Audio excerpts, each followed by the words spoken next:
And so you're not always going to be ready for opportunity. Sometimes you have to seize the opportunity first and then get ready. Welcome to Inspiring Teachers, a show bringing you classroom tips, motivation, and stories from successful educators. Join Tavis Beam and Danny Hogger as they explore the why of teaching. Welcome to a very exciting edition of Inspiring Teachers, everybody. I'm Danny Hogger, and I'm alongside Tavis Beam. And it's another great day to talk to amazing teachers around the country. We're traveling down to Southern California, a place where I'm getting my master's right now. Although he's not involved in my master's program, but you could say that he's guided me and given me citations and reference and research and love and passion.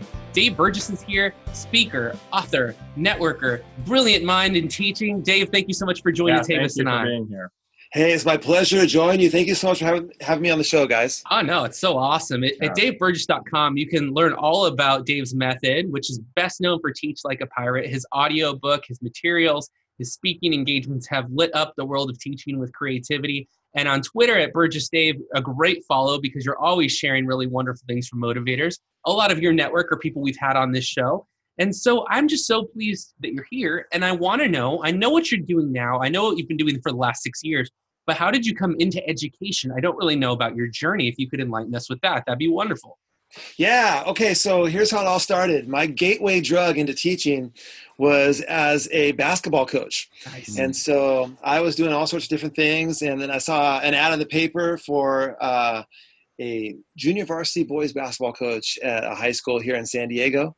And I was a longtime basketball player. In fact, my first job ever, just even in life, I worked 3 summers for John Wooden at the John Wooden basketball camps in Cal Lutheran College in Thousand Oaks, California. Mm-hmm. And so that was like a very formative experience for me at a very formative time in my life to spend 3 summers with John Wooden. Right. What an amazing coach to work under. Oh, it's unbelievable. I got to see him for, every week for 3 summers deliver his pyramid of success to campers and parents coming in and just to see the way his philosophy has gone on to motivate people in all walks of life, not just basketball. I use him in my class. I actually have a quote from him that I show my students about details and how important they are. We do woodworking in my class. And so, John Wooden comes up in my class. That's for sure. I mean, his books are bestsellers in business leadership and everything. And so, I've seen the details. Every single camp would open with him showing campers how to put on their socks. And that was the first thing that he would teach his, Division I college athletes. Like, they come in and, you think they're going to be doing some fancy basketball, learn some fancy basketball stuff or something like that. Here's how we put on our socks at UCLA. So it's just, very much attention to detail for sure. Anyway, so I applied for this basketball job, got the basketball job, and loved working with kids so much. I said, I need more of this. So I went back at night school, and got my teacher credential and never looked back. So I took a job at the high school that I was coaching at. Eventually I became the girls varsity basketball coach there for a while. But I was working in the social studies department and taught there for 17 years. So that was my gateway drug into teaching was through basketball. It's pretty cool. I think you mixed up the memo here. And here's a great Dave Burgess thing is like, usually the coach gets the players fired up. It sounds like the fired up kids. Now, see, even I mixed up those words, and that's the Danny Hogger thing. But you got fired up from doing it, and it fueled your educational career. That's pretty awesome. That's pretty inspiring. Yeah. I was spending my afternoons and evenings, at practice in the gym with these kids, working with them, and was just like, oh my God, this is like, why am I fighting this? I had been kind of fighting going into education. I came from an education family. And so I was just like, I'm not going to be a teacher. That's what I'm supposed to do. I'm going to do stuff I'm not supposed to do. I was in that little rebellious phase. Sure, and then I'm like, hey, why this is what I love doing. I need to do this full time. I need to be doing this all day. So you got into it because you were fired up. And did you maintain that fired up the whole time? Were there peaks and valleys where you started feeling down on your job, or were you always just excited about it? I was pretty pumped about it, but it was a matter of survival. The Teach Like a Pirate strategies and that whole philosophy came out of sort of a matter of survival. When you get thrown into a classroom and you're in there and maybe you have a tough population that you're working with, and pretty quickly you learn the realities, right? The teacher credential programs often, you come out so idealistic, right? Like, oh man, this is just going to be, everything's going to go perfectly. And then you get into the classroom, you're like, okay, this is a little bit different than I expected. And so a lot of those things, it was just I earned them through bumps, scrapes, bruises, and real life experiences. And that was one of the things that was important for me in the book, is to try to speak with a really authentic voice. And I didn't do it in my classroom, it's not in that book. Because sometimes people will come to me and they'll say, hey, how come you didn't write about this in your book? And or like educational technology is one of those things. They'll say like, hey, I noticed that there's not a whole lot of ed tech applications in your book. And I'll say, well, there's a really good reason why there's not a lot of ed tech in my book. It's because I wasn't very good at it, right? Right. So there's not a lot of cooking and recipes, right? Because that wasn't it wasn't something I could authentically write about. Now, I've learned a lot about that since I wrote the book, right? But when I wanted it to be very authentic. I wanted it to be my story, my manifesto as a teacher. And so, there you go. So did the pirate thing just happen overnight one day, or like, that's it, and the next day you were going full pirate? Or was it a slow process where you came in with a headscarf or hang up the flag? It was desperation. So what happened was, I was sitting at lunch with my department chair, and he said, I just got put on the professional development committee for the district. And I thought to myself, how cool would it be if you put together a workshop based on some of that crazy stuff you do in a room that nobody understands? But then he paused and he said something that changed my life. He said, the more I think about it, I don't think you can. Because I think that your success in the classroom is just kind of you. I think it's personality driven. I'm not sure it's something that you could teach to other people. And so he moved on. I'm like, hey, whoa, hold on. I took it as a challenge. He said, sign me up to do one of those workshops. And so I signed up to do a full day workshop for the peers in my district. And I drove away from that meeting like going, oh my God, what have I just done? I don't have a workshop. I don't have any of this written down. I don't have it organized in any way. And so I got relentless about writing down everything I did in my classroom that I thought was successful, but then that wasn't good enough because that's what I do. I had to take it a step back further and try to come up with where did these ideas come from to begin with. And every time I traced back, it always came back to the same thing. It was those questions, right? But so I compiled these questions. I put it all together, but I wanted to have a theme. I wanted to be able to model and demonstrate what I do in my classroom in the workshop. I wanted to have some way of organizing it and make it easy to talk about and spread. And so the pirates appeal to me. People always ask me, what does teach like a pirate mean? And the answer is very simple. It's like, it's got nothing to do with the dictionary definition. We don't want teachers to go out and attack and rob ships at sea. It's got everything to do with the film movies at the local cinema? No, that's not it either. It's the spirit of a pirate. And to me, the spirit of a pirate is someone who's unconventional, someone who's willing to reject the status quo, someone who's willing to sail into uncharted waters with no guarantee of success, a risk taker, a rebel, a maverick in the classroom. So I want to embrace that spirit. Pirates are also known for having hooks. This is all about how you get hooks. It's pretty good. Wonderful, yeah. It's an acronym too, so I turned it into an acronym as well. In your journey and your growth and your development of that and everything that you've created, did you have theater in your background? Where do you get the exuberance from? For me, like I'm a broadcast background. So I told my students, they ask you, well, I was with the AM 830, KLAA with the Los Angeles Angels. And they asked me, well, why are you here teaching us? And I'm like, you don't see the connections? And I make the connections. You are my audience. I have a script. It is this book, and it's everything in the world that can help you learn more. And my message is for you to get a message and a voice so you leave my classroom ready to broadcast to the rest of the world. But what's your background that enabled you to tap into this? Because not every teacher could take something that you've said, something that other teachers' wisdom have said, and try to apply it. But like you said, it's you. Right. What qualities did you develop that enabled you to have this readiness to be this person? Yeah, so I don't have any formal training like in drama or anything like that, but I've always been a little bit over the top as a person. The ability to turn it on and off anyway. And I'm a magician, so I was a practicing magician for a while. Yeah. I was when I was younger. I mean, I can remember. This is going to be, I don't even know if I've said this in the podcast, so this could be something that... Exclusive, inspiring, exclusive. There we go. So put it on the banner. I used to dance in front of a hat at Balboa Park. Nice. I love Balboa Park. I might have given you $1. And there was people that we would go out there, and I was like I'd have like some sweats on or some baggies and some white gloves, and I was a pauper.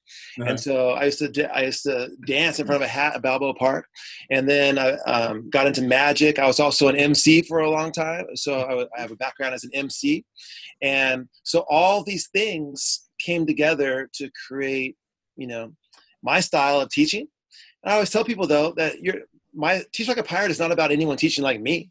Mm-hmm. It's about you taking your particular strengths, talents, your voice, and adding them together with some of these human nature ideas that I'm talking about in Teach Like a Pirate, and weaving it all together to create the best you. And so I'm a person who's used to speaking in a fast and flourishy way on a microphone in front of people because of a background as an MC. So I've taken that into my professional development and teaching and all that. But that doesn't have to, you don't have to be a somersault, cartwheel, speed talking teacher to teach like a pirate. There's all sorts of ways to teach like a pirate. Beautiful. Yeah, I definitely resonate with that. I used to be a professional circus clown.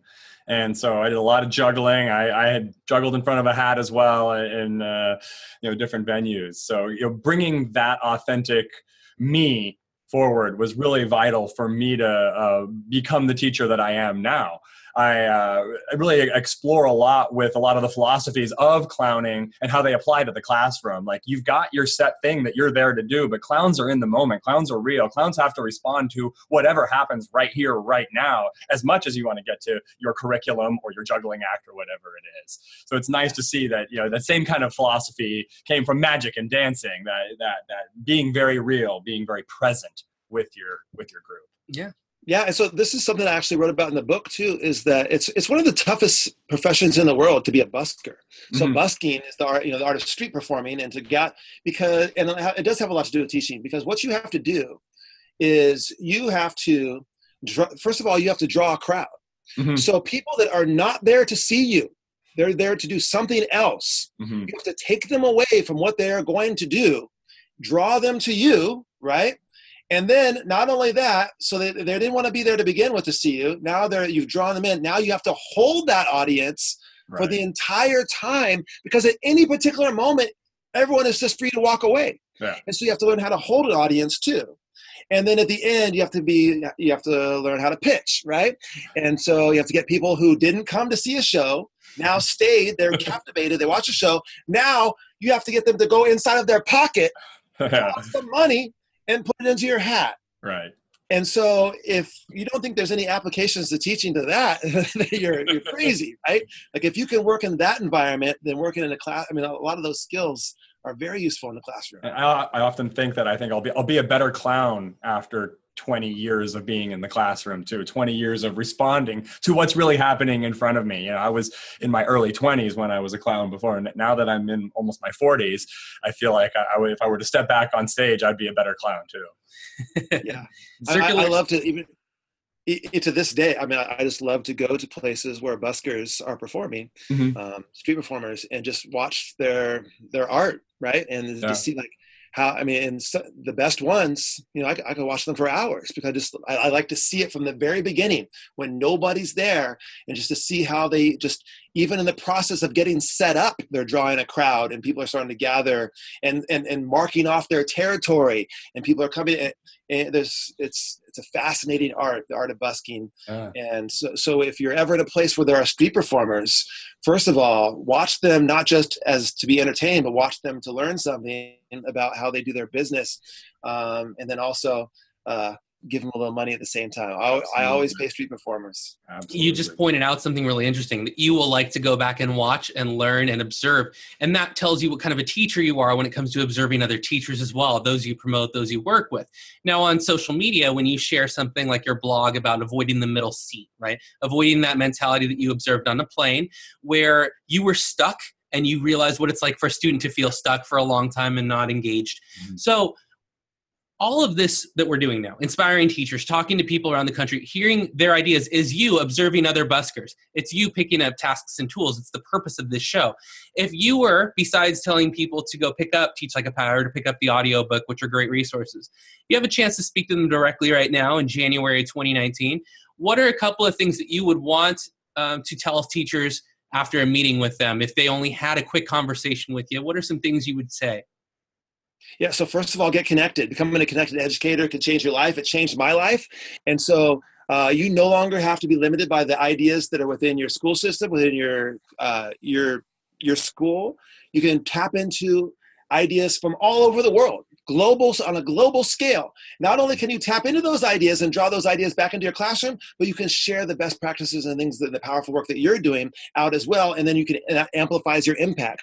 So part of the path that I try to help teachers take is to take this powerful stuff that they're doing in their room and then show them ways that they can amplify their impact and to spread their message. And so that's one thing I would say is become a connected educator. And another thing I would tell them is to live and read wide. And so we've already just discussed a whole wide array of things that have come together to create me and to create you all as well. And so it's my background as a magician, my background as a street performer, my background as an MC, my background as a basketball coach. All these things have come to create me. It's because of living wide and reading wide. Don't just get stuck in the education section at the bookstore. Some of the best, even though I publish education books, some of the best books are outside of that section. Mm-hmm. And so Teach Like a Pirate is a very strange book. I'm going to tell you something strange about it. There's not one single education book referenced inside of it. Not because I don't like education books. I publish them, right? It's because that's not where it came from. It was from the outside drawn in. And so by allowing yourself the freedom to tap into other areas and to develop, not only to honor your outside passions and interests, but to develop new ones, that gives you creative ammunition. It's like creative alchemy. It gives you ammunition from other areas to bring back into your school system. And so getting connected and also living wide and reading wide, I think are two pieces of advice I would give. I love that, being wide. I love that, living wide. Wonderful. Yeah, that really resonates with me because I've always tried to live my life in a way that I've got a wide breadth of experience. Mm-hmm. And I share that with my kids, and I try to encourage them to engage with their life in that way as well. Because, I told them today, it was my boredom that took me to learn to juggle. And then I became a circus clown. It was my boredom that I went and worked in my father's workshop, and now I had the skills to be the woodshop teacher at this wonderful school. It was my boredom that drove me to go to the local fire department, and I got to be a volunteer firefighter for years, and I ran into burning buildings and did wildfires and went to road accidents and helped save lives. And that wide breadth. Just give yourself as much experience as possible. For sure. And then you can bring it into teaching and give your kids such a rich experience. Very good. Yeah, two things on that. One, we only live once. You might as well live many lives. Right. And then two, continuing to develop and being open are all super important things. And we appreciate you sharing those things with us, Dave. We just have one more question then. If your students are leaving your classroom at the end of a year, the end of a term, what's something you hope you've imparted to them before they go on their way from you, their teacher? Yeah, so I think that you can do the impossible. And so there's always going to be people in your life who try to tell you that you can't do something and that you're not ready to do something, you're not prepared to do something, or it's not something that you should look into. But if you want to do it, like for example, when I accepted the Teach Like a Pirate workshop, I did not have a workshop. I didn't have a workshop. I said, I'll do that full day workshop. And then after taking the leap and the jump, I was forced to create it. So you're not always going to be ready for opportunity. Sometimes you have to seize the opportunity first and then get ready, right? Mm-hmm. And so I would try to convince them that Seth Godin is one of my favorite authors. I love it. The dip is awesome. He says, reject the tyranny of picked, right? Pick yourself. And that's what I've tried to do my whole life is I pick myself. Mm-hmm. And so I published Teach Like a Pirate from a laptop at the kitchen table. Okay. And so I picked myself, like I'm going to write this book. I'm going to put it out. And then everyone said, well, you can't do that. You can't like have a book go wide. If you publish it from your house, you got to have some gatekeeper, some big publisher behind you. Said, nope, I'm rejecting the tyranny of being picked, right? Of being chosen. I'm going to pick myself. And then the publishing company, well, you can't publish other people's books. Like you'll never, like that won't, we're going to do that. That's exactly what we're going to do. We're going to create a publishing empire right from our house. And so that's the kind of thing that I would try to convince others. It's about embedding those life-changing lessons into what we teach, and that we have our content, which is important. But what's more important is what we do around the edges of that content, those life-changing lessons that we embed into what we do, and to embrace that mightier purpose of being an educator and showing empowering kids that they can make a difference and they can change the world. And no matter where they're starting from now, they can change the world and make a huge difference. We certainly appreciate it. You can find your blog at daveburgess.com, on Twitter at BurgessDave. And I just want to thank you personally, because when we started the show, we had you booked for a little while. We have recorded about 20 episodes since. I started writing the book because I saw how many books in your networks have been written. And I thought, before I even meet him, whether or not, we get it looked at, I'm going to have it written and done. And the night before we came back from winter break, the book was written. And you have to challenge yourself in these ways, regardless of where it ends up. If you are, like you said, if you already decided it's not going to happen, you're right and it won't. Right? You have to at least put it out there and try, and then your effort is there, and we'll see if you get some play after that. So we appreciate what you've told us today, what you've shared us. And is there anything else you'd like to tell us about that's coming out soon that you want everyone else to be aware of? Hey, you know what? Just make sure you get connected with us. You can find me at Burgess Dave on Twitter. You can find me at DBC_INC on Instagram if you're an Instagram person. And make sure you get connected. Wonderful. Thank you so much. It's really been a pleasure to talk to you. And I feel inspired right now. Just the energy through the screen is helping me. So wonderful. Thank you so much. Yeah, I really appreciate what you guys do. Thank you so much for giving a voice to so many educators and so many of our authors as well. And keep up the good work. Absolutely. For now, Tavis Beam and Danny Hogger on Inspiring Teachers. Like, share, and subscribe. We'll see you on the next edition, and we'll talk to you later.